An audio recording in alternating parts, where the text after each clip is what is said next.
반갑습니다.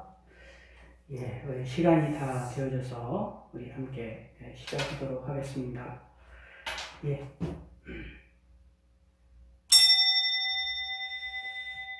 사도신경의 내용으로 살아계신 하나님께 우리의 신앙을 고백하심으로 하나님께 영광을 돌려드리겠습니다. 전능하사 천지를 만드신 하나님 아버지를 내가 믿사오며 그 외아들 우리 주 예수 그리스도를 믿사오니 이는 성령으로 잉태하사 동정녀 마리아에 나시고 본디오 빌라도에게 고난을 받으사 십자가에 못 박혀 죽으시고 장사한 지 4일 만에 죽은 자 가운데서 다시 살아나시며 하늘에 오르사 전능하신 하나님 우편에 앉아 계시다가 이어서 산자 죽은 자를 심판하러 오시랴. 성령을 믿사오며 거룩한 공예와 성도가 서로 교통하는 것과 죄를 사해 주시는 것과 몸이 다시 사는 것과 영원히 사는 것을 믿사옵나이다. 아멘.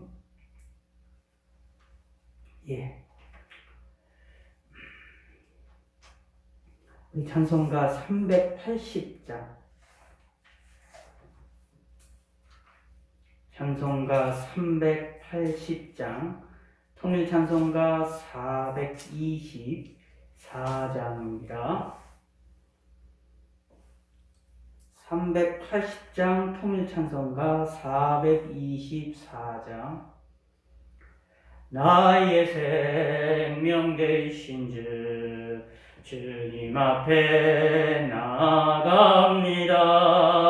주의 흘린 보혈로 정케하사 받아 주소서.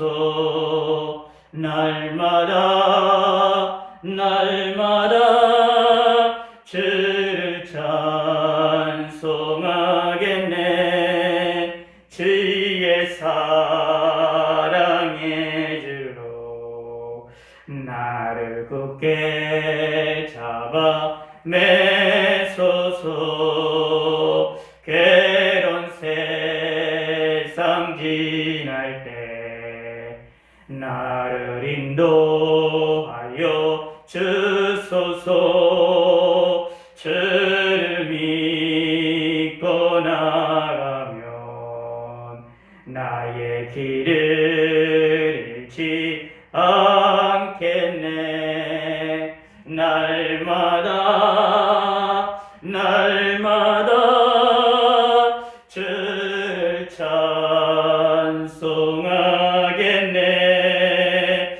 주의 사랑의 줄로 나를 굳게 잡아 매소서. 세상 살아갈 때에 주를 더욱 사랑합니다. 밝고 빛난 천국에 나의 영혼 들어가겠네. 날마다 주를 찬송하겠네. 주의 사랑의 주로 나를 굳게 잡아 매소서. 제가 기도하겠습니다. 하나님 아버지여 감사합니다. 오늘도 주일을 맞이해서 하나님께 예배드리며 영광을 돌려드릴 수 있게 하심을 감사합니다. 오전에는 저희들이 함께 모여서 또 오래간만에 모든 성도들이 함께 모여 예배할 수 있게 하심을 감사드립니다. 오늘도 이 시간에 온라인으로 만나게 되오니 하나님이 함께 하시고 어디 있든지 간에 어디서 무엇을 하든지 이 시간에 함께 하나님께 영광 돌려드리며 찬송하며 기도하는 시간을 갖게 하여 주시고 하나님 말씀에 귀를 기울이게 하시고 하나님 말씀에 우리의 심령에 파고들게 하여 주시고 주의 말씀을 우리가 승리할 수 있게 하시고 위로함을 받게 하여 주시고 힘을 얻게 하여 주시고 주님을 바라보는데 부족함이 없도록 축복하여 주시옵소서. 하나님 아버지여 감사합니다. 영육간의 강건함으로 함께 하시고 모든 것 주께서 인도하여 주시옵소서. 예수님의 이름으로 기도드렸습니다. 아멘. 예, 신약성경 마태복음 24장. 마태복음 24장 32절에서 51절까지 31절에서 51절까지 32절부터입니다. 42면 신약성경 42페이지 42면 마태복음 24장 32절입니다. 제가 읽겠습니다. 무화과 나무의 비유를 배우라. 그 가지가 연하여지고 잎사귀를 내면 여름이 가까운 줄을 아나니 이와 같이 너희도 이 모든 일을 보거든 인자가 가까이 있고 문 앞에 이른 줄 알라. 내가 진실로 너희에게 말하노니 이 세대가 지나가기 전에 이 일이 다 일어나리라. 천지는 없어지언정 내 말은 없어지지 아니하리라. 그러나 그날과 그때는 아무도 모르나니 하늘의 천사들도 아들도 모르고 오직 아버지만 아시느니라. 노아의 때와 같이 인자의 임함도 그러하리라. 홍수 전에 노아가 방주에 들어가던 날까지 사람들은 먹고 마시고 장가들고 시집가고 있으면서 홍수가 나서 그들을 다 멸하기까지 깨닫지 못하였으니 인자의 임함도 이와 같으리라. 그때에 두 사람이 밭에 있음에 한 사람은 데려가고 한 사람은 버림을 당할 것이요 두 여자가 맷돌질을 하고 있음에 한 사람은 데려가고 한 사람은 버림을 당할 것이니라. 그러므로 깨어 있으라. 어느 날에 너희 주가 임하는지 너희가 알지 못함이니라. 너희도 아는 바니 만일 집주인이 도둑이 어느 시각에 올 줄을 알았더라면 깨어 있어 그 집을 뚫지 못하게 하였으리라. 이러므로 너희도 준비하고 있으라. 생각하지 않은 때에 인자가 오리라. 충성되고 지혜 있는 종이 되어 주인에게 그 집 사람들을 맡아 때를 따라 양식을 나눠줄 자가 누구냐. 주인이 어때에 그 종이 이렇게 하는 것을 보면 그 종이 복이 있으리로다. 내가 진실로 너에게 이르노니 주인이 그의 모든 소유를 그에게 맡기리라. 만일 그 악한 종이 마음에 생각하기를 주인이 더디 오리라 하여 동료들을 때리고 술 친구들과 더불어 먹고 마시게 되면 생각지 않은 날 알지 못하는 시각에 그 종의 주인이 이르러 어미 때리고 외식하는 자가 받는 벌에 처하니 거기서 슬피 울며 이를 가리라. 아멘. 찬송가 494장 494장입니다.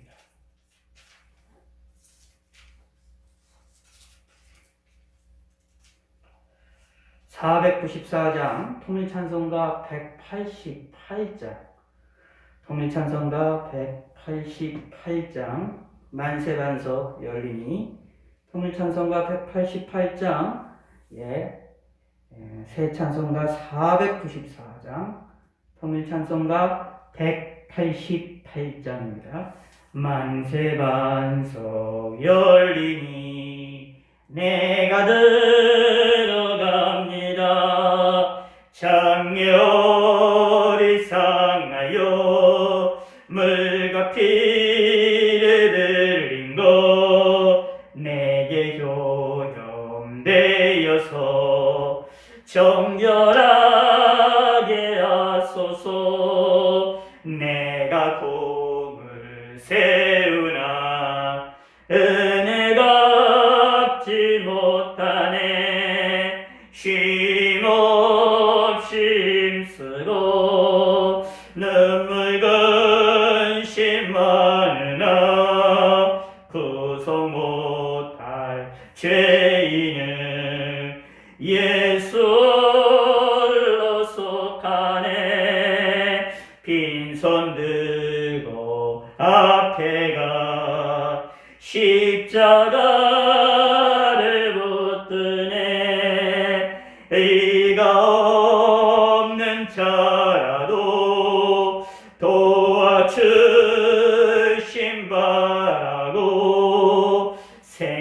생명샘에 나가니 나를 씻어주소서.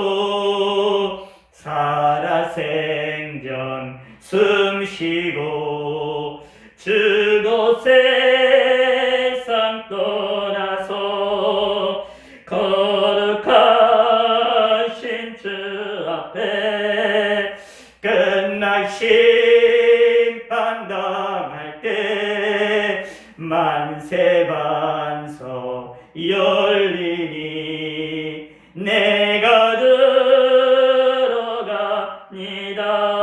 3절 빈손 들고 앞에가 십자가를 붙드네.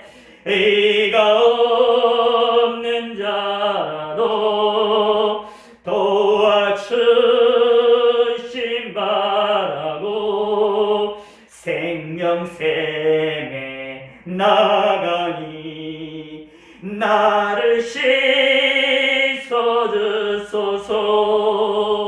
살아생전 숨쉬고 죽어 세상 떠나서 거룩하신 주 앞에 끝날 심판당할 때 만세반석 열리니 내가 들어갑니다.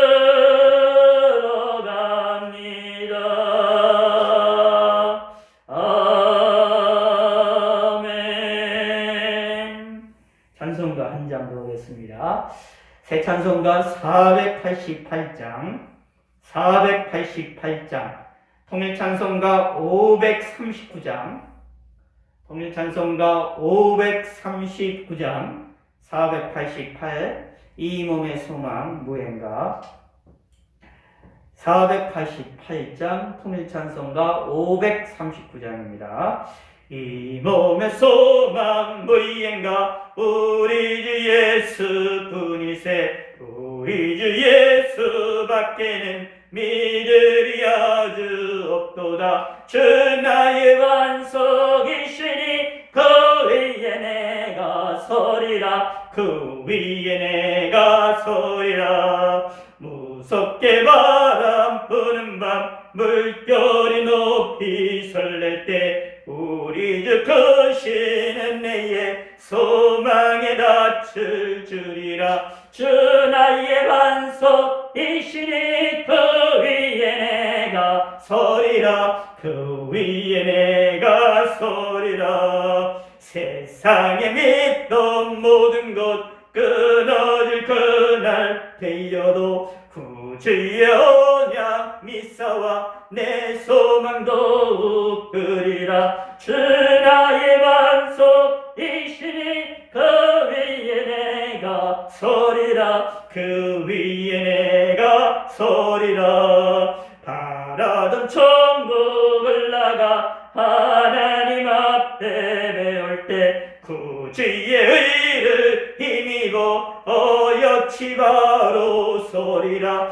주 나의 반석이시니 그 위에 내가 서리라. 그 위에 내가 서리라. 1절 이 몸의 소망 무언가 우리 주 예수뿐일세. 우리 주 예수밖에는 믿으리 아주 없도다. 주 나의 반석이시니 그 위에 내가 서리라. 그 위에 내가 서리라. 1절 이 몸의 소망 무언가 우리 주 예수뿐이세. 우리 주 예수밖에는 믿으리 아주 없도다. 주 나의 반석이시니 그 위에 내가 서리라. 그 위에 내가 서리라.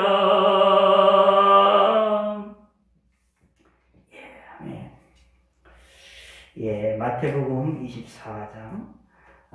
우리가 지난번에 이제 마태복음 24장을 우리가 살펴보면서 관련되어 있는 내용들을 우리가 다시 또 살펴보는 가운데에서 이걸 잠시 멈췄었습니다. 마태복음 24장에 있는 말씀을 우리가 다시 한번 좀 살펴보면서 종말에 대한 이야기를 다시 한번 우리가 더욱더 살펴보겠습니다. 마태복음 24장과 25장, 여러분이 잘 아시는 대로 예수님께서 날세에 대해서, 마지막 날에 대해서 예수님의 책임과 징조의 사건들에 대하여서 우리들에게 좀 소상히, 그리고 조금 더 명제적이고 조금 더 확실하게 우리에게 알려주신 말씀입니다. 그 가운데 특히 25장에 가면은 이제 세 가지 비유가 얘기가 나오는데, 그 비유가 연결을 하면서 비유를 통하여서 마지막 날에 있기를 특히 또 심판과 관련되어 있는 내용들과 연관시켜서 우리가 살펴볼 수 있게 되는 것을 찾아볼 수 있게 됩니다.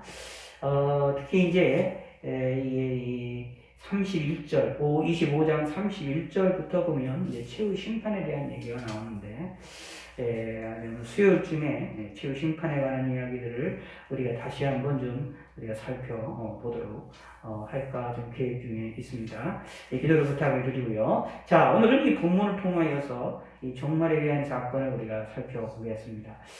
낮에도 말씀드렸던 것처럼 예수님의 재림은 확실하다. 예수님이 다시 오실 것이라는 사실을 예수님의 성경에서 약속하신 사건이기 때문에 확실하다라는 것입니다. 그런데 언제 올지는 모릅니다. 예수님의 재림으로 이 세상이 종말이 됩니다. 이 세상이 끝나게 된다라는 사실을 우리가 기억을 할 필요가 있습니다.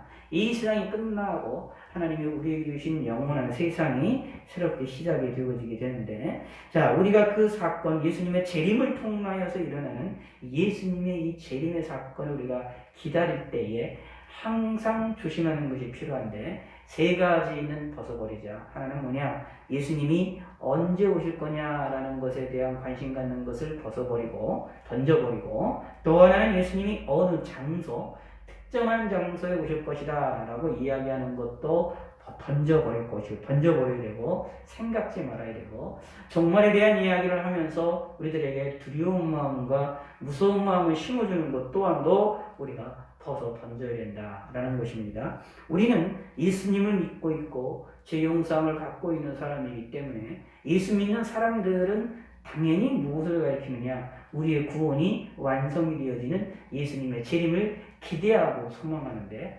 기대하고 소망할 때 기쁨으로, 기대하고 소망할 때에 소망을 가지고, 기대하고 소망을 가질 때에 큰 즐거움으로 그것을 우리는 마지막 날을 기대하고 소망해야 될 것을 우리가 분명히 이야기를 합니다.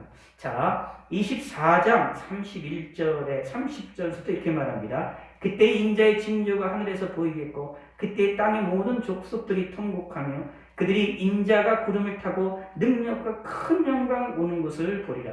그가 큰 나팔 소리와 함께 천사들을 보내리니 그들이 그 택하신 자들을 하늘 이 끝에서 저 끝까지 사방에서 모으리라. 아멘. 이 사방에서 모은다라는 이야기를 우리가 이제 데살로니가에 이제 전서에 있는 내용으로 보면 우리 하늘로 공중으로 끌어올라간다. 둥둥 밀려가 들림받는다라는 묘사로다가 표현을 하고 있는 것이 바로 무엇이냐? 하늘 이 끝에서 저 끝까지 택하신 자를 모으신다라는 것을 우리가 묘사를 한다라고 이해를 하시면 됩니다. 그런데 큰 나팔 소리와 함께 천사들을 보내시면서 큰 능력과 영광으로 예수님이 재림을 하시게 되어지므로 예수님이 재림하는 사건을 어떤 특정한 사람들만 볼 수 있게 오게 되지를 절대로 않는다라는 얘기입니다. 왜냐하면 큰 나팔 소리와 천사들과 큰 능력과 하늘에서 큰 징조가 보이고 하늘에 있는 권능들이 모두 다 흔들리면서 실질적으로 이제 파괴되면서 예수님이 재림을 하게 되어지기 때문에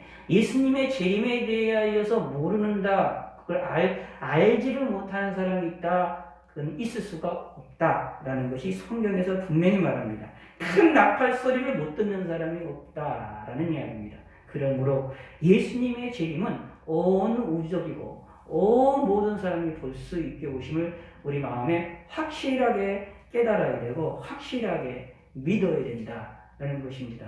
그렇지 아니하면 예수님의 재림을 우리가 자꾸 이상하게 생각을 하게 되면 특정한 사람들만 알고 특정한 사람들만 보고 특정한 지역을 통해서만 오는 것으로 예수님의 재림을 이해하게 되어지면 잘못된 사람들의 잘못된 주장들에 우리가 넘어가게 되어지고 그것으로 인하여 예수님의 재림을 기다리지 못하게 되는 어리석은 일이 벌어지게 된다. 그것은 우리에게 있어서 참으로 불행한 일이다라는 겁니다. 그러면 사실은 어떻게 되느냐 하면 그렇게 되어지면 예수님이 재림의 사건을 우리가 온전히 바라보지 못한다라는 이야기는 이렇게 질문을 할 수 있습니다. 그러면 정말 예수님을 믿는 사람이냐? 예수님이 나를 위해서 십자가에 죽으셨고 3일 만에 살아나셨다는 사실을 그거를 믿고 있는 사람이냐? 라는 질문이 나올 수밖에 없습니다. 왜냐하면 성경에 의하면 예수님이 나를 위해서 십자가에 죽으셨고 3일 만에 살아나셨다는 것을 믿는다고 한다면 예수님의 약속이 확실하다는 사실을 알고 있기 때문에 예수님이 마지막으로 약속하셨던 하나님이 마지막으로 약속하셨던 예수님이 다시 재림하실 것이다 라는 약속도 확실한 것으로 믿고 기다리고 소망을 갖게 되어진다는 것입니다. 이게 예수 믿는 사람들이 아주 자연스러운 신앙이고 자연스러운 신앙 고백이 되어질 수밖에 없는 것입니다. 그러므로 무슨 일이 벌어지게 되느냐? 예수님의 재림을 기대하는데 예수님의 재림은 다시 한번 말씀드리고 내가 수도 없이 말씀드리지만 예수님의 재림은 절대적으로 온 우주가 모든 사람들이 다 볼 수 있다.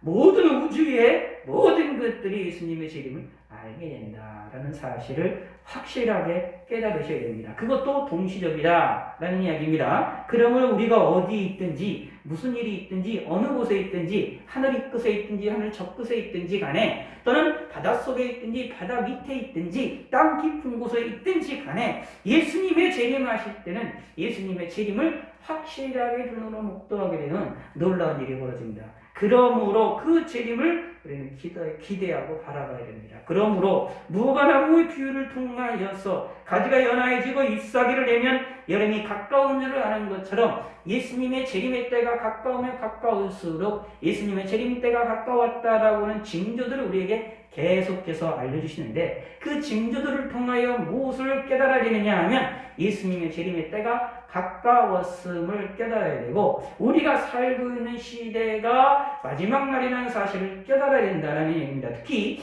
24장의 오늘 본문에 우리가 읽었던 이 내용의 핵심은 무엇이냐 하면 깨어있으라 라는 얘기입니다. 예수님의 재림이 도둑같이 오시게 되는데 예수님 스스로가 말씀하십니다. 도둑같이 오게 될 것인데 갑작스럽게 임하실 것인데 갑작스럽게 재림을 하게 되실 것인데 그때에 깨어서 예수님의 재림을 바라보자 라는 얘기입니다. 예수님의 재림을 영접하자라는 내용이 강하게 계속해서 이야기를 하고 있는 것입니다. 그러나 마지막 날의 특징 가운데 하나는 이 예수님의 재림에 대하여서 관심을 안 갖게 되어진다라는 겁니다. 이게 바로 사실상 아마겟돈 영적 전쟁이라고 말할 수 있습니다. 예수님의 재림을 관심을 갖지 못하도록 가진 수단과 방법으로 사단이 우리의 마음에 영향력을 행사하여서 예수님을 기다리지 못하게끔 자꾸 만든다라는 얘기입니다. 세상적으로도 뿐만 아니라 세상 사람들뿐만 아니라 기독교 안에서조차도 잘못된 종말론과 잘못된 그리스도 재림주를 이야기함을 통하여서 자꾸 예수님의 재림에 대하여서 실망하게 만들고 예수님의 재림에 대하여서 그것을 오해하게 만들고 예수님의 재림을 기다리지 못하도록 관심을 갖지 못하도록 만들기 위하여 사단은 열심히 노력을 하고 유혹한다라는 이야기입니다. 그러므로 마지막 날이 되면 가까우면 갈수록 자칭 재림주라는 사람들이 많이 나타날 것이고 예수님의 재림이다 자기가 재림주라고 얘기하는 사람이 특정한 지역에 주님이 재림했다라고 말하는 사람들이 수두룩하게 나타날 것이지만 그들의 소리가 들려지고 그들의 능력이 나타난다 할지라도 거기에 마음을 뺏기지 말고 거기에 정신을 뺏기지 말고 예수님의 재림을 기다려야 된다라는 얘기입니다. 예수님의 재림은 언제 오실지 모르나 예수님의 재림은 확실하기 때문이다 라는 얘기입니다. 그리고 예수님의 재림은 통에서 번쩍 번개가 봉에서 번쩍 나서 서편까지 번쩍임 같이 예수님의 재림은 그렇게 동시적으로 모든 일을 볼 수 있게 오시게 되어지기 때문에 어떤 특정한 사람들이 재림주라고 말하는 것들은 다 가짜이며 잘못된 것이며 거짓된 것이다 라는 얘기입니다. 그 거짓에 넘어가면은 안 된다 라는 것이 오늘 본문의 내용이 나타나 있는 것입니다. 그러면서 무엇하라? 예수님의 재림을 기다리라 라는 이야기입니다. 내가 진실로 너에게 말하노니 이 세대가 지나가기 전에 이 일이다 일어나리라. 계속해서 예수님 당시에도 이런 쟁조들이 계속해서 일어나게 될 것이다 라는 이야기입니다. 예수님 당시에도 예수님이 이제 부활하시고 그리고 승천하신 이후에도 이 초대교회 때 이러한 사건들이 거짓된 재림주라고 얘기하는 사람들이 많이 나타나서 예수님의 재림을 기다리지 못하게끔 만드는 사람들이 많이 나타났는데, 하물며 초대교회 때도 이랬는데 이 성경 시대에도 이랬는데 하물며 우리가 살고 있는 시대에는 안 그러겠느냐? 더욱더 그렇다라는 이야기입니다. 근데 중요한 것은 꼭 기억을 하셔야 될 것이 있습니다. 24장 4절에 나와 있는 것을 보시기 바랍니다. 예수께서 대답하여 이르시되 너희가 사람의 미혹을 받지 않도록 주의하라 라고 말하고 있기 때문에 이 거짓된 그리스도들과 거짓된 선제들과 거짓된 사람들이 우리에게 다가와서 예수님의 재림을 기대하지 못하게 만들고 예수님의 재림에 대하여 엉뚱하게 이야기하는 일들이 벌어질 때는 상당히 논리적인 것이고 상당히 성경적인 것처럼 우리에게 다가올 때가 많이 있을 것입니다. 그러나 그들은 성경적인 것이 아니고 비논리적인 것이다라는 사실을 기억을 해야 됩니다. 논리적인 것처럼 보이나 실질적으로는 비논리적으로 우리에게 다가와서 우리를 미혹한다라는 얘기입니다. 그러므로 우리 마음 가운데에 불법이 성하게 만들어서 우리가 하나님을 향한 사랑이 식어지도록 만든다라는 얘기입니다. 그러나 끝까지 견디는 자는 구원을 얻게 되어질 것입니다. 그러므로 끝까지 견디는 자가 된다라는 얘기입니다. 끝까지 견딘다라는 얘기는 우리가 예수님을 믿고 예수님을 믿어서 우리가 구원이라는 큰 보석을 가졌는데 그 보석을 우리가 끝까지 지켜야 된다라는 것들을 기억을 하는 것을 이야기하는 것을 말합니다. 곧 예수님을 끝까지 믿자, 예수님을 끝까지 의지하자 라는 것입니다. 성경에서 말하는 예수님의 재림을 확실하게 이해해서 기다리고 소망하는 자들이 되어야 된다라는 이야기입니다. 자, 분명히 말합니다. 35절에 천지는 없어질지언정 천지는 없어질지언정 내 말은 없어지지 아니하리라. 예수님의 말씀은 하나님의 말씀이기 때문에 예수님이 곧 하나님이시기 때문에 성자 하나님이 우리를 이해하여서 이 땅에 사람으로 오신 분이시기 때문에 육신을 취해서 이 땅에 오신 분이 누구냐? 예수님이시기 때문에 그분은 성자 하나님이십니다. 곧 요한복음의 1장에서 보면 로고스라 불리고 말씀이라고 불리고 생명이 가운데 예수님은 이 말씀이라고 불리는 바로 그분 하나님이시다. 성자 하나님이시다라는 얘기입니다. 그러므로 당연히 하나님의 말씀은 없어지지 아니하고 확실하게 일어난다. 이 세상이 없어질지언정 이 세상보다도 영원하다라는 얘기입니다. 그러므로 영혼을 붙잡을 것인가 아니면 잠깐 동안 일시적으로 있는 것을 붙잡을 것인가 라는 것입니다. 우리가 한번 이렇게 생각해 볼 필요가 있습니다. 우리가 어떤 물건을 사고 우리가 어떤 물품을 살 때에 우리가 좀 원하면 될 수 있으나 우리가 원하는 것은 한번 사면 좀 오래도록 쓰기를 좀 원하는 게 아닙니까? 핸드폰을 사도 좀 오래 썼으면 좋겠지만 1년, 2년, 3년 쓰고 나면 뭔가 핸드폰에 좀 이상이 있었거나 무슨 문제들이 생겨서 바꿀 수밖에 없는 경우들이 생겨납니다. 물론 잘 쓰면 4, 5년도 쓰기도 하는 그런 정도의 요즘에는 핸드폰이 잘 나왔다고 하지만 그럼에도 불구하고 핸드폰을 가지고 10년, 100년, 200년 쓸 수 있는 것은 아니다 라는 것입니다. 왜냐하면 한계가 있지 않습니까? 시간이 제한이 되어 있지 않습니까? 그러나 우리는 웬만하면 오래 썼으면 좋지 않습니까? 오랫동안 쓰는 것을 좋아하지 않습니까? 그러므로 오래 쓰는 물건이 있고 짧게 쓰는 물건이 있다면 똑같은 물건인데 조금 더 잘 만들어서 오래도 사용할 수 있는 것이라고 한다면 그것을 선택하는 것이 우리의 인간의 심리가 아닙니까? 그러므로 기억을 하시라는 이야기입니다. 하나님의 말씀이 더 오래 할 것이냐 천지가 더 오래일 것이냐라고 했을 때 천지보다 천지 만물보다 이 세상 만물보다 이 이상의 법칙보다 더 오래 영원토록 있는 것이 바로 하나님의 말씀입니다.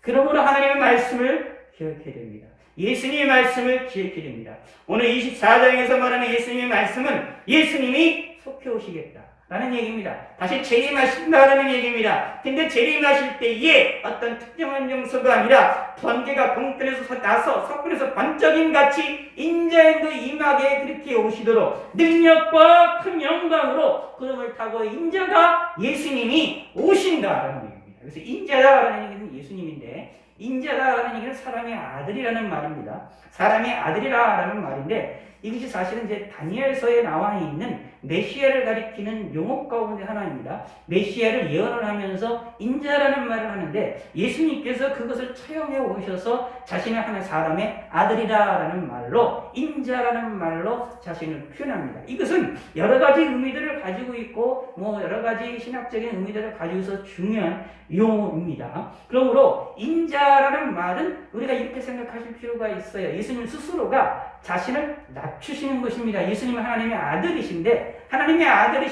사람의 아들이라고 스스로 자신을 이름을 붙입니다. 자기 자신은 스스로 이름을 붙입니다.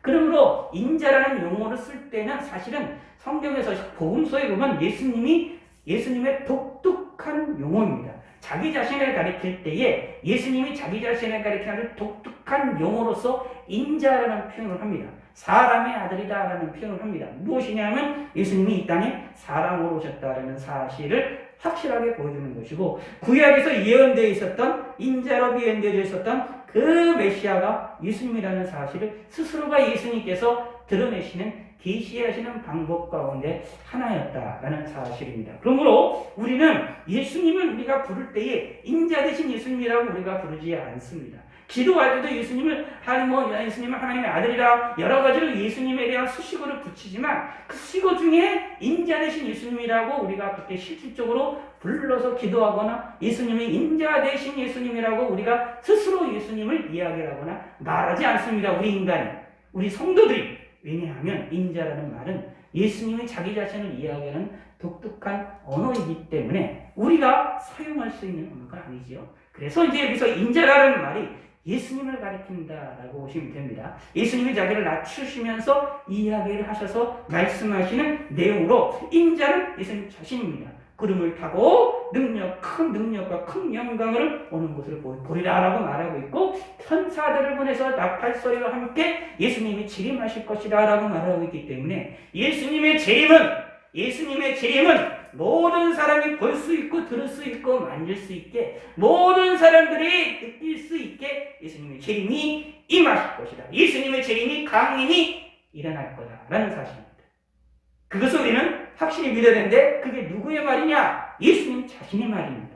그러므로 내 말이 없어지지 아니하리라고 말하는데 인자 되신 예수님 사람의 아들로서 이 땅에 오셨던 바로 그 예수님, 하나님이신 그 예수님의 말입니다. 근데 그 예수님의 말은 천지가 없어질지언정 없어지지 않은 하나님의 말씀이기 때문에 영원한 말씀이기 때문에 예수님이 이렇게 오시겠다라고 말씀하셨고 예수님이 번개가 동쪽에서 나서 석불에서 번쩍임 같이 인자 임함도 모든 사람이 볼 수 있게 능력과 큰 영광으로 땅의 모든 족속이 볼 수 있게 그리고 큰 나팔소리와 함께 천사들과 함께 주님이 재림하시는 그 영광스러운 재림이 일어날 것을 성경에서 예수님이 말씀하셨는데 약속하셨는데 이 약속은 분명히 일어날 것이다라는 얘기입니다.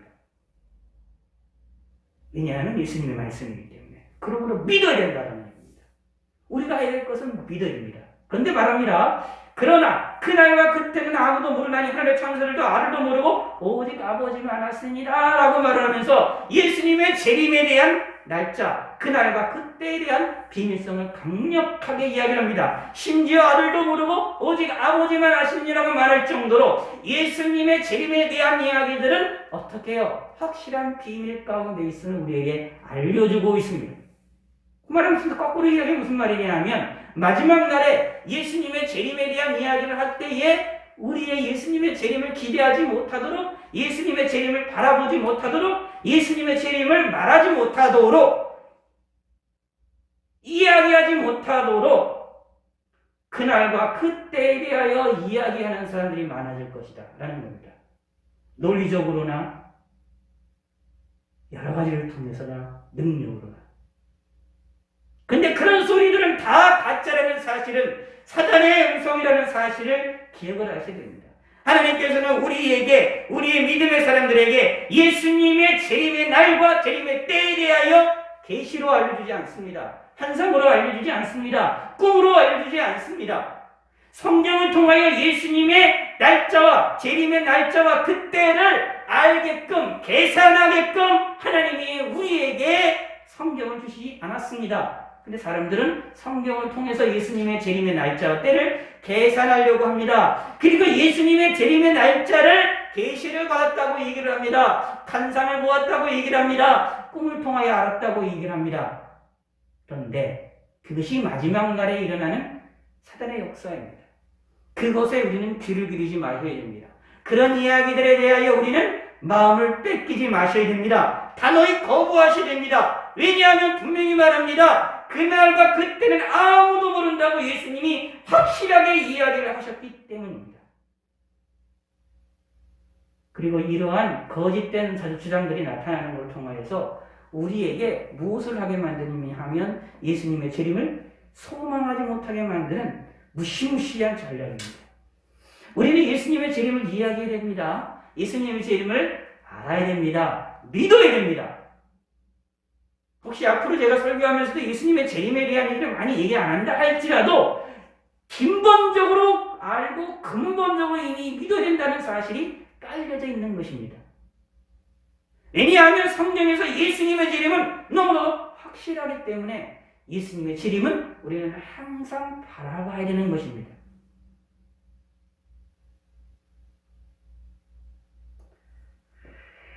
자, 그래서 44절에 이런 말이 나오는 겁니다. 이러므로 너희도 준비하고 있으라. 생각지 않을 때에 인자가 오리라. 중요한 얘기입니다. 하나님이, 예수님께서 우리에게 원하시는 것은 때와 시기를 알려고 하는 것에 대하여서 그것을 원하시는 게 아니라 생각지 않을 때에 인자가 오리라 라는 것입니다. 그러므로 예수님이 오시게 될 거므로 준비하고 있어야 된다. 깨어있는 것을 하나님께서 원하신다 라는 얘기입니다. 이것이 저와 여러분들이 말세를 사는 사람들의 신앙생활입니다. 그럼 깨어있는 게 무엇입니까? 여러 가지 생각할 수 있지만 제가 강조했던 두 가지만 해도 꼭 마음에 새기셔야 됩니다. 예수님을 믿자. 예수님 날려서 십자가 돌아가신 그 예수님의 속죄사역을 믿으시기 바랍니다. 우리의 죄를 회개하고 예수님을 믿으시기 바랍니다. 그래서 죄 용서를 받고 우리가 하나님의 백성으로서 삶을 사셔야 됩니다. 예수님을 믿으시기 바랍니다. 과거에도 믿었으면 현재도 믿고 미래도 믿어야 하는 것입니다. 예수님을 일평생 믿으시기 바랍니다. 이게 주님의 재림을 기대하는 것이고 이게 예수님의 재림을 준비하는 것입니다. 그리고 깨어있는 삶입니다. 그리고 천국 복음을, 예수님에 대한 복음을 사는 사람들에게 알려주시길 바라겠습니다. 왜냐하면 14절에 보면 이 천국 복음이 모든 민족에게 진언되기 위하여 온 세상에 전파되니 그제야 끝이 오리라 라고 말씀하시기 때문에 우리가 전도하는 것을 통하여서 예수님에 대하여 알려주는 것을 통하여 천국 복음을 전하는 것을 통하여서 예수님의 재림이 점점점 가까이 왔다라는 것을 알게 되는 것이다 라는 사실도 우리가 분명하게 깨달아야 되기 때문에 준비하는 것도 무엇이냐? 예수님의 재림을 준비하는 것 가운데 하나냐? 복음을 모든 민족에게 증언을 하는 것이다 라는 것입니다. 그러면서 37절에 예수님이 강력하게 말씀하시는 내용이 있습니다.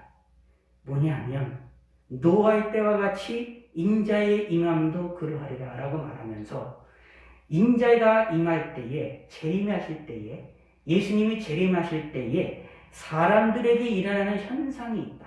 사람들의 마음속에 일어나는 현상이 있다. 그것이 이제 무엇이냐 하면, 자, 26절에 나와 있는 것처럼 사람들이 너희에게 말하되 보라 그리스도가 광야에 있다 하여도 나가지 말고 보라 골방에 있다 하여도 믿지 말라. 예수님의 재림 직전에 이런 일이 많이 벌어진다는 얘기입니다. 그런데 이런 것을 통하여 무엇이냐 하면 예수님의 재림을 기대하지 못하게 만들어서 사람들이 기대하지 않는다. 그래서 어떻게 생각하냐? 이 세상이 평안하다, 이 세상이 안전하다, 이 세상이 영원할 것이다 라고 하는 착각 속에 빠진다 라는 얘기입니다. 그래서 이런 착각 속에 빠지는 일들이 벌어진다라는 얘기입니다. 그것이 노아의 때입니다. 그러므로 노아 때라는 것이 무엇이냐 하면 노아 때가 이것이 38절에 말합니다. 홍수 전에 노아가 방주에 들어가는 날까지 사람들이 무엇을 했느냐? 이런 모습처럼 마지막 날도 예수님이 갑작스럽게 재림하시기 직전까지 사람들의 마음속에 움직이는 현상이 노아 때 일어났던 사람들의 현상과 동일하게 일어난다라는 얘기입니다. 노아 때에 무슨 일이 일어나느냐? 사람들이 먹고 마시고 장가들고 시집가고 하면서 홍수가 나서 그들을 다 멸하기까지 깨닫지 못하였느니 라고 말하고 있습니다.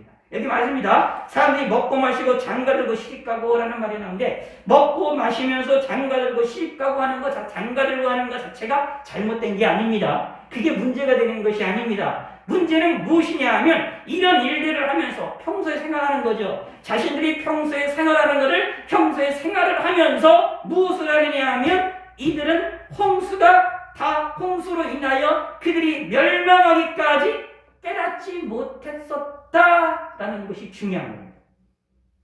사람이 먹고 마시고 장가들고 시집가고 하는 것 좋습니다. 근데 문제는 무슨 일이 벌어지느냐? 이 노아 시대에 이런 일을 하면서 평범한 일들을 하면서 무엇이냐 하면 그 주님께서 하나님께서 노아 시대 때에 물로 심판하기까지 이들은 깨닫지 못하고 있었더라라는 이야기입니다.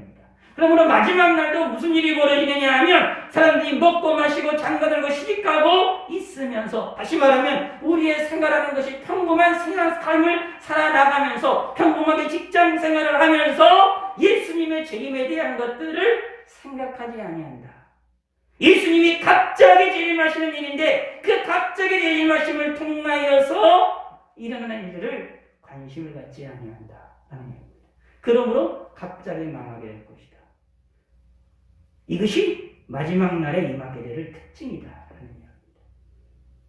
그럼 우리는 어떻게 됩니까? 우리는 사람이 먹고 마시고 장가들고 시집가면서 무엇을 해야 됩니까? 예수님의 재림을 기다리자라는 겁니다.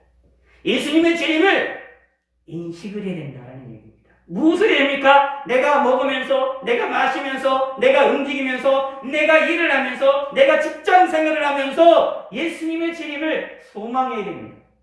그러는 것이 무엇입니까? 예수님을 믿자라는 얘기입니다. 날 위해서 십자가에 돌아가신 예수님을 영접하고 믿자라는 얘기입니다.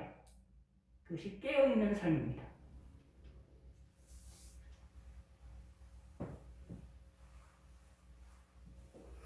이것을 안 하면 참 불행하다라는 겁니다. 예수님께서는 이렇게 될까봐 마지막 날에 이런 현상이 일어나는 일에 마지막 날에 이러한 일들이 벌어지는 일에 사람들이 예수 믿는 사람들이 택하신 자들이 여기에 동참할까봐 예수님께서는 미리 말씀을 하시는 겁니다. 마지막 날에 임할 때의 특징은 노아의 때와 같이 일어난다. 노아의 때는 무엇이냐? 멸망 직전까지 자기가 멸망당하는 것을 알지도 못한다. 그것처럼 예수님의 재림하는 그 직전까지 사람들은 예수님의 재림을 기대하지 않고 소망하지 않고 깨닫지 못하다가 예수님의 재림이 갑자기 임함으로 말미암아 망한다 하는 얘기입니다. 사실 이제 시편이나 구약 성경이나 성경 전반에 보면 하나님께서 악인을 징계하시는 방법 가운데에 여러 가지들이 하나님의 섭리가 나타나는데 그 섭리 가운데 악인을 바로바로 징계하시는 경우도 있지만 그렇지 않고 악인들을 바로 징계하는 것이 아니라 오히려 그 악인이 더 악한 길로 나가고 더 승승장구할 수 있도록 하나님께서 오히려 그들에게 길을 깔아주셔서 악한 길로 쫙 나가게 하시는 징계의 방식도 하나님 분명히 있습니다. 이게 이제 이걸 가리켜서 로마서에 보면 내어버려 두심이다 라는 말이 나오는데 하나님께서 죄악을, 악에 속한 자들이 죄악된 길로 갈 수 있도록 내어버려 두시는 하나님의 징계의 방식 가운데 한 가지가 있음을 분명히 이야기를 합니다. 그러다가 성경에서 말하는 것은 그들이 아무리 하나님의 이런 징계의 방식으로 해서 승승장구하다가 무슨 이런 일이 벌어지느냐 하면 그들이 회개하지 아니하고 갑작스럽게 망하게 될 것이다 라고 말하고 있습니다. 악인들에 대하여서 하나님께서 그들을 망하게 될 것이고 그들이 멸망할 것이라는 사실을 이야기를 하는데 갑작스럽게 멸망할 것이다 라고 말하고 있습니다. 사실 이런 역사들은 인류 역사에 많이 나타나요. 예를 들어서 이제 우리가 잘 아는 대로 일제시대 같은 경우에 우리나라가 일제 지배를 받고 있는 순간에 8월 15일에 1945년 8월 15일에 우리가 해방이 되는데 그때도 어떤 일이 벌어지느냐 갑작스럽게 우리나라가 해방이 됐는데 마찬가지로 일본의 입장에서 보면 갑작스럽게 망한 거예요. 왜냐하면 핵폭탄이라는 두 번을 핵을 통하여 많은 사람이 죽게 되지를 통하여 갑작스럽게 이제 그들이 멸망하게 된 것을 살펴볼 수가 있습니다. 이렇게 하나님의 뜻이라는 것은 우리의 상상을 뛰어넘게 역사하는 것이 많습니다. 마찬가지로 마지막 날에 일어났을 때 주님의 재림 때까지도 사람들은 예수님의 재림을 기억하지 아니하고 소망하지 아니하고 관심을 안 두고 삶을 살다가 갑작스럽게 멸망하는 이들이 많을 것이다 라는 얘기입니다.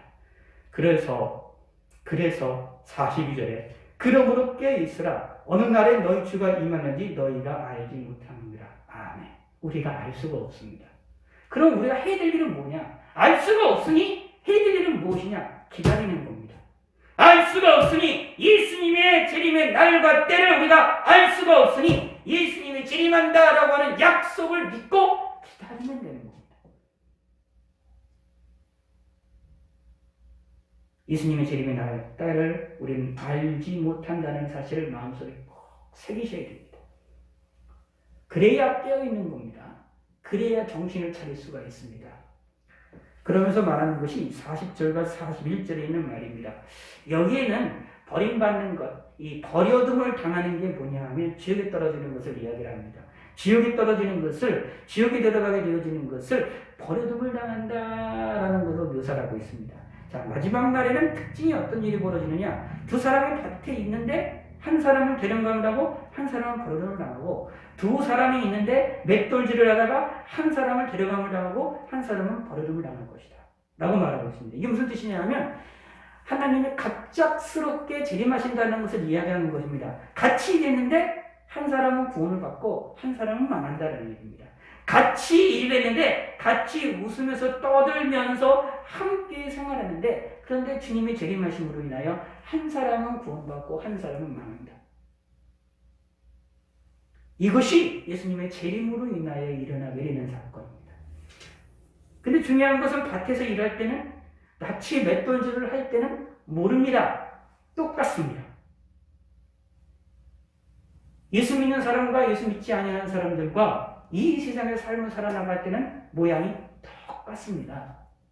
모습이 똑같습니다. 예수 믿는 사람도 감기가 걸리고 예수 믿는 사람도 피곤하고 예수 믿는 사람도 잠이 많고 예수 믿는 사람도 힘들어하고 예수 믿는 사람이 때로는 이런 큰 코로나라는 재앙 때에 코로나에 걸릴 수도 있고 안 걸린다? 천만의 말씀입니다. 예수 믿는 사람도 걸릴 수 있습니다. 하나님은 이렇게 허용하실 수가 있어요. 그러므로 세상 사람들의 모습이랑 예수 믿는 사람들의 모습이 다르게 비춰지지 않습니다. 예수 믿는 사람이 독특하게 머리가 뿔이 났고 모양이 달라지고 어깨에 무슨 날개가 생기고 이런 것들이 아닙니다. 특별하게 달라진 모습이 생겨나는 것이 아닙니다. 행동 속에서 삶 속에서 그동안에 세상대로 살아나갔던 것들, 죄악던 살아나갔던 것들이 예수를 믿고 변화가 되긴 하지만 변화된 삶을 살아나가지만 그러나 그 모습 가운데의 모습들이 생활하는 근본적인 모습들은 예수 믿는 사람이나 예수 믿지 않은 사람이나 동일합니다. 그러므로 함께 밭에 일을 할 때에 함께 두 맷돌질을 하게 되면 우리는 동일하게 보입니다. 그러나 기억하시기 바랍니다. 한 사람은 어떻게 해요? 데려감을 당하고 한 사람은 버려둠을 당하게 되는 일이 벌어진다. 곧 근본적으로 다르다는 이야기입니다. 예수 믿는 사람과 예수 믿지 아니하는 사람들의 차이가 근본적으로 있다는 이야기입니다. 모양은 똑같지만 예수 믿는 사람들이 예수 믿지 않는 사람과 뭐 특이하게 모양이 다르거나 날개가 있거나 뭐 특별한 모양이 있는 것은 아니지만 그러나 동일하지만 그러나 근본적으로는 다르다라는 얘기입니다. 예수님이 함께 하심으로 창조자 하나님이 함께 하심으로 그 사람은 하늘의 사람이 되고 하나님의 사람이 되고 하늘의 백성이 되고 천국 백성이 되어진 사람입니다. 땅에 속한 사람이 아니라 하늘에 속한 사람이 되어졌습니다. 누가요? 저와 여러분들이. 누가요? 예수님을 영접한 사람들입니다. 그러므로 같은 것처럼 보이나 실상은 다르기 때문에 무엇입니까? 마지막 날에는 확실하게 갈라진다 하는 이야기입니다. 이것이 두 사람이 밭에 있으면 한 사람은 데려감을 당하고 한 사람은 버림을 당할 것이요, 두 여자가 맷돌질을 하고 있으면 한 사람을 데려가고 한 사람은 버림을 당할 것이냐 라고 말을 하고 있는 것입니다. 그러므로 깨어 있어야 됩니다. 깨어서 무엇을 해야 됩니까? 데려감을 당하도록 예수를 믿으라 라는 얘기입니다. 그럼 사실 그래서 어떤 의미가 있느냐 하면 깨어 있으라 라는 말에 어떤 의미가 있느냐 하면 예수님을 믿자라는 얘기입니다. 그래서 이런 얘기가 나오죠. 요한복음에 보면 예수님이 있는 사람들을 거듭난 사람이라고 말합니다. 거듭났다라는 얘기는 다시 태어났다라는 말입니다. 어떻게 다시 태어났느냐 하면 죄로 인하여 죽었던 사람들이 하나님과 우리의 관계가 끊어져서 죄로 인하여 하나님의 진노와 저주를 받는 관계가 되어서 하나님께로부터 진노를 받게 돼서 그렇게 끊어졌던 사람들이 예수님을 믿을 때에 성령 하나님이 우리 가운데 내주셔서 우리를 거듭나게 하심으로 말미암아, 그래서 우리가 예수님을 믿게 하고 예수님을 영접하게 하심으로 우리를 다시 태어나게 만드시는 것입니다. 하나님과의 관계가 다시 회복이 되게 하셔서 우리를 새롭게 살리는, 우리를 산 영이 되도록 하게 만드셔서 하나님을 섬길 수 있는 자가 되게 만드셨다. 이게 누구냐? 예수 믿는 사람들입니다. 그러므로 어떤 사람이냐 하면 깨어있는 사람입니다. 죽어있는 사람이 아닙니다. 예수 믿는 사람들은 깨어있는 사람이지 죽어있는 사람이 아닙니다. 살아있는 사람입니다. 그러므로 영적으로 대단히 민감합니다. 그래서 여러분 이렇게 생각하실 수가 있어요. 예수 믿기 전에는 죄라는 것에 대해 인식하지 않았던 것도, 세상에 대해서 죄라고 얘기하는, 세상 사람도 죄라고 얘기하는 것에 대해서 우리도 다 죄라고 얘기하잖아요. 그건데 그거 말고 세상 사람들이 이야기하지 않은 죄도, 세상 사람들이 말하지 아니하는 죄도 우리는 죄로 느껴지고, 우리는 그것에 대하여 마음을 하나님께 졸이고 그 일에 대하여 우리가 고민을 하게 되는 것을 많이 찾아볼 수 있습니다. 선을 할 줄 알고도 선을 행하지 아니하는 것도 성경이 분명히 죄라고 이야기를 하고 있기 때문에 우리는 선을 행하지 못하고 있지 않습니까? 그러므로 죄인입니다. 그러므로 그런 것도 우리도 뭐냐? 죄인이라고 느껴집니다. 다시 말씀드려서 우리는 살아있기 때문에 민감합니다. 죄에 대하여 민감합니다. 깨끗한 새로운 옷을 입었기 때문에 우리에게 떨어지는 까만 점도 민감해집니다. 이게 깨어있는 사람들입니다. 예수 믿는 사람들입니다. 그러면 깨어있으라 라는 말이 사실은 어떤 의미로 보면 예수 믿고 거듭나라 라는 말과도 연결됩니다. 거듭난 사람이 되어라 라는 이야기입니다. 예수를 믿고 성령이 다 단답게 표현하면 성령의 충만함을 받으라 라는 말과도 연결이 됩니다. 깨어있는 사람이 되어라 라는 얘기입니다. 왜냐하면 그 깨어있는 사람은 다른 사람이기 때문에, 세상과 다른 사람이기 때문에, 세상 사람과 다른 사람이기 때문이다 라는 얘기입니다. 43절에 너희가 아는 바니 만일 집주인이 도둑이 어느 시각에 올 줄을 알았다면 깨어있어 그 집을 뚫지 못하게 하였으리라. 이러므로 너희도 준비하고 있으라. 생각지 않은 때에 인자가 오리라. 아멘. 그러므로 우리는 준비하셔야 됩니다. 그러면서 45절에서는 이 마지막 날에 준비하게 하기 위하여 충성되고 지혜 있는 종이 되기를 우리에게 강력히 요구하십니다. 특별히 여기에 충성되고 지혜 있는 종이 되어 주인에게 그 집사람들을 맡아 때를 따라 양식을 나눌 자가 누구냐라고 하는 이 말에 나오는 이 충성되고 지혜 있는 종은 오늘날의 목회자들을 이야기를 합니다. 설교자들을 이야기를 합니다. 왜 설교자들에 대해서 예수님께서 여기에서 왜 콕 집어서 이야기하느냐 하면 마지막 날에는 무엇이 있다고요? 4절에 보면 너희가 사람의 미혹을 받지 않도록 주의하라. 그리고 또 무엇이는 일이 벌어진다고 예수님 재림 직전에서도 보라, 광야가 예수님이 광야에 있다, 예수님이 골방에 있다라고 하는 거짓 선지자들과 거짓 그리스도가 나타난다라고 말하잖아요. 그런 모든 것들을 분별해주고 그런 것들이 잘못됐다고 이해하게 해주고 예수님의 재림은 모든 사람들이 볼 수 있고 모든 사람이 들을 수 있도록 큰 나팔소리와 함께 능력과 영광의 주님으로 오실 것이라는 사실에 대하여 예수님의 재림의 때와 시기는 알 수 없으나 깨어 있어야 된다는 것에 대하여 알 수 있도록 하는 것을 전달하고 알려주고 가르쳐야 될 책임과 의무가 있기 때문이다 라는 얘기입니다. 왜냐하면 마지막을 살아가는 믿음의 사람들에게 있어서 이 사람의 미혹, 이 사단의 미혹을 어떻게 해요? 이기는 것이 대단히 중요한데 그것을 이길 수 있기 위하여 그 일에 대하여 미리 이야기를 하고 미리 알려주고 그것을 분별을 시켜줄 수 있는 믿음의 사람들이 필요하다 하는 얘기입니다. 그래서 사실 그런 종들을 위해서 그런 설교자들이 나타나기를 기대하고 소망하는 것이 대단히 중요합니다. 분명히 말합니다. 충성되고 지혜 있는 종이 되어 주인에게 그 집 사람들을 맡아 때를 따라 양식을 나눠줄 자가 누구냐? 근데 그런 사람들은 하나님께 복이 있다라는 얘기입니다. 주인이 어때 그 종이 이렇게 하는 것을 보면 그 종이 복이 있으리라. 때를 따라 양식을 나눠줄 자, 때를 따라서 그 때에 필요한 양식을 나눠줄 자가 이 시간에 필요하다라고 말하고 있는데 그렇게 하는 사람이 필요하다. 그리고 그런 사람이 있다라는 얘기입니다.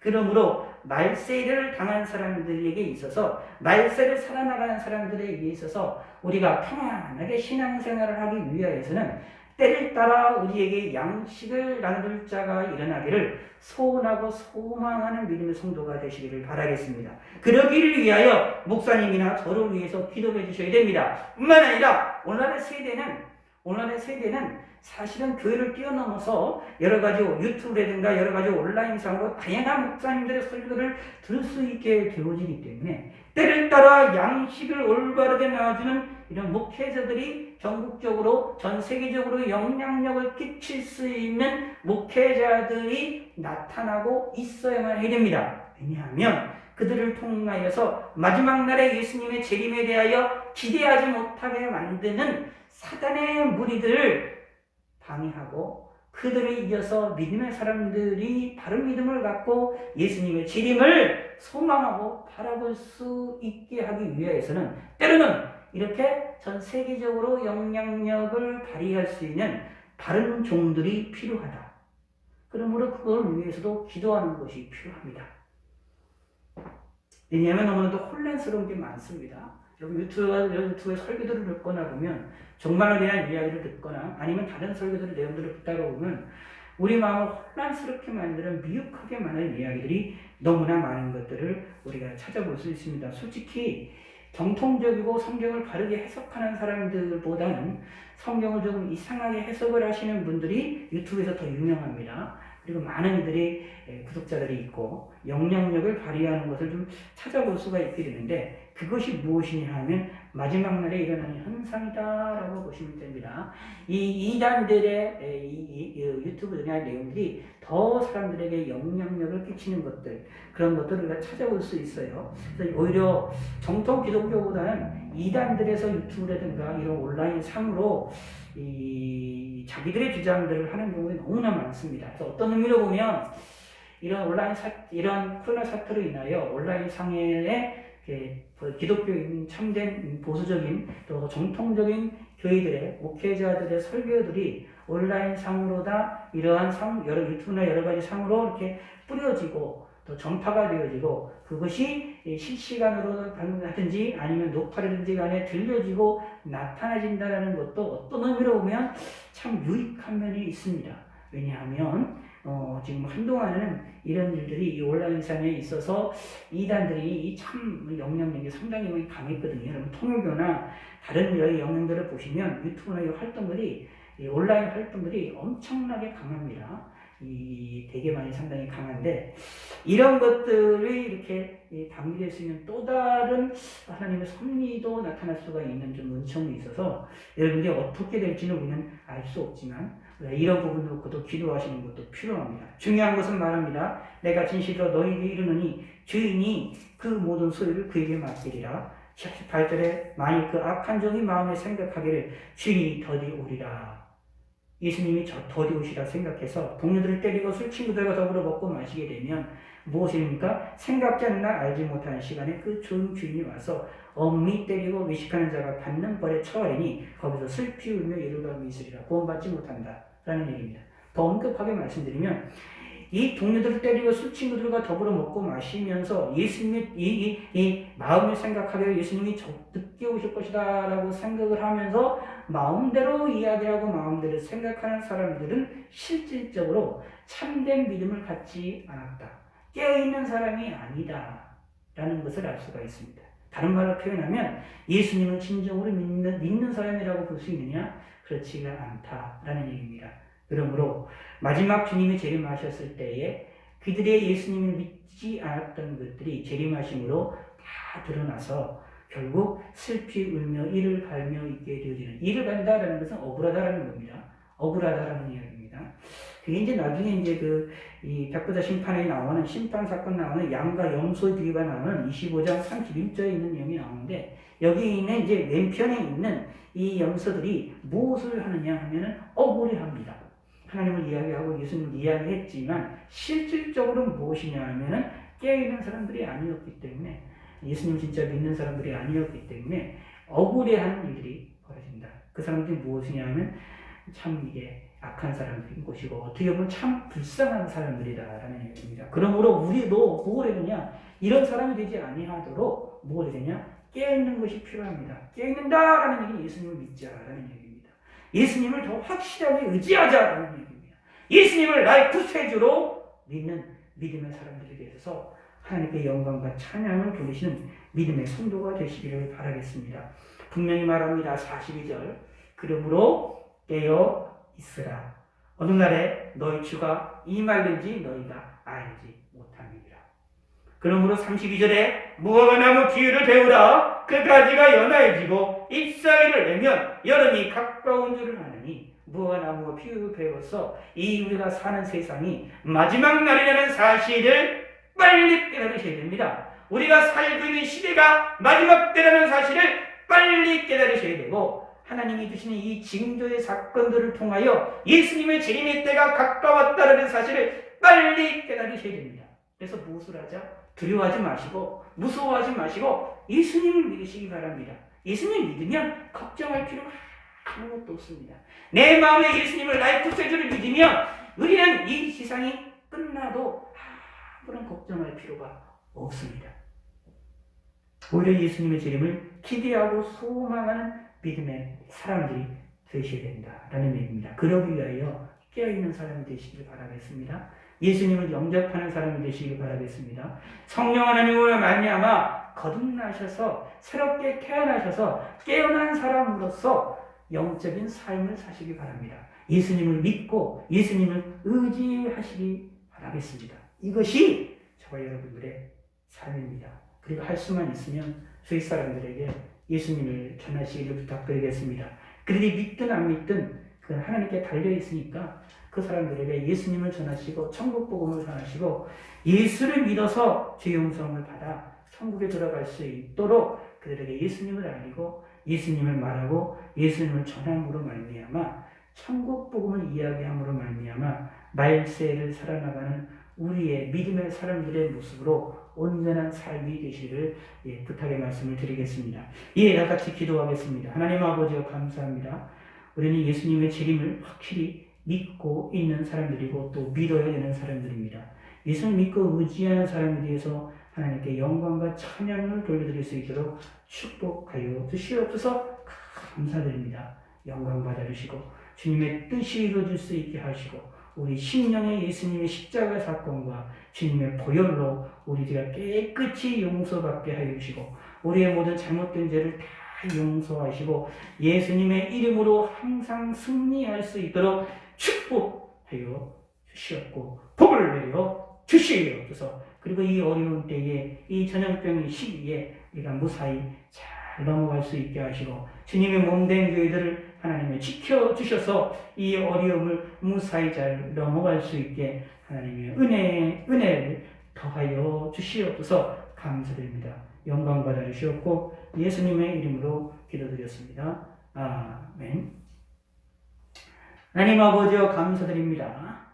오늘도 모든 것들 영광받아 주시고 주께서 함께하여 주시옵소서. 하늘에 계신 우리 아버지여 이름이 거룩히 여김을 받으시오며 나라 임하옵시며 뜻이 하늘에서 이루어진 것 같이 땅에서도 이루어지이다. 오늘날 우리에게 일용할 양식을 주옵시고 우리가 우리에게 죄진 자를 사하는 것 같이 우리의 죄를 사하여 주옵시고 우리를 시험에 들게 하지 마옵시고 다만 악에서 구하옵소서. 대개 나라와 권세와 영광이 아버지께 영원히 싸움나이다. 아멘. 예, 감사합니다. 또 이렇게 장시간 동안 함께 하시고 오연 가운데 함께 해주신 대단히 감사를 드립니다. 내일 저희 교회 속된 소분호에 있는 것, 서울 소분호에 정기노회가 있는 것 위해서 기도해 주시고 부탁을 드리고 이 코로나의 확산을 여러 가지 어려움을 당하지 않기 위해서 기도를 부탁을 드리겠습니다. 그리고 여러분 건강을 위해서도 기도를 드리고 오늘 정부에서 발표해서 1단계로 지금 내려간 것 같은데 그럼에도 불구하고 그러면 조심을 해야 됩니다. 아직 연휴 기간에 퍼진 게 아직 확실하게 드러나 있는 시기가 아니라서 이번 주와 다음 주가 이제 가장 위험한 시기라고 보셔서 항상 기도하시고 하나님의 도우심을 간구하시기를 부탁을 드리고 조심을 하셔서 어려운 시기를 무사히 잘 통과가 되시기를 바라겠습니다. 지난 벌써 1월부터 있는 지금까지의 삶, 10월달까지 우리의 삶을 하나님께서 지켜주시고 보호해주신 것 하나님께 감사와 영광을 우리가 돌려드려야 되겠습니다. 뿐만 아니라 하나님께 감사함으로 영광과 찬양을 돌리실 뿐만 아니라 또 앞으로의 삶에서도 하나님께서 우리를 지켜달라고 간구하시고 우리가 함께 나아가시면 대단히 감사하겠습니다. 이번 주 수요일도 온라인으로 함께합니다. 아직 종말에 관련된 설교가 다 끝나지 않았으므로 계속 하게 될 것입니다. 네, 함께 해주시길 부탁을 드리고 기도를 해주시기를 부탁의 말씀을 드리겠습니다. 정말에 대한 여러 가지 주제들이 많은데 그것을 지금 앞으로 어떻게 해야 될지는 잘 모르겠지만 가장 중요한 주제들만 우리가 살펴서 우리가 주님을 바라보는 일에 어려움이 없기요. 그리고 이 재난의 시기에, 이 환난의 시기에 무사히 잘 통과할 수 있게 하기 위한 귀한 일들이 벌어질 수 있게끔 하나님의 도우심이 있기를 간구하시고 그러기 위해서 어떤 설교를 할지도 고민이 많은데 위해서 기도해 주시기를 부탁의 말씀을 드리겠습니다. 대단히 감사합니다. 유튜브는 이제 끄도록 하겠습니다. 잠시 동안 10분이라도 단 5분이라도 좀 기도를 해주시기를 대단히 부탁을 드리겠습니다. 꼭 좀 기도해 주셔서 지금 기도했다라는 거 잊지 마셔서 꼭 1분이라도 꼭 기도를 하셔서 기도의 생활을 잊지 마시기를 부탁을 드리겠습니다. 지금을 기도 잘 해놓으시면 나중에 코로나 시대가 다 끝나게 됐을 때에 하나님의 큰 은혜가 있을 때에 우리가 더욱더 평안하고 안전하고 큰 힘으로 하나님께 영광을 돌려드릴 수 있을 것이다 라는 것을 믿으시고 이 어려운 시기에 기도로 앞날을 비축을 하시는 이런 믿음의 성도가 되시기를 바라겠습니다. 대단히 감사합니다.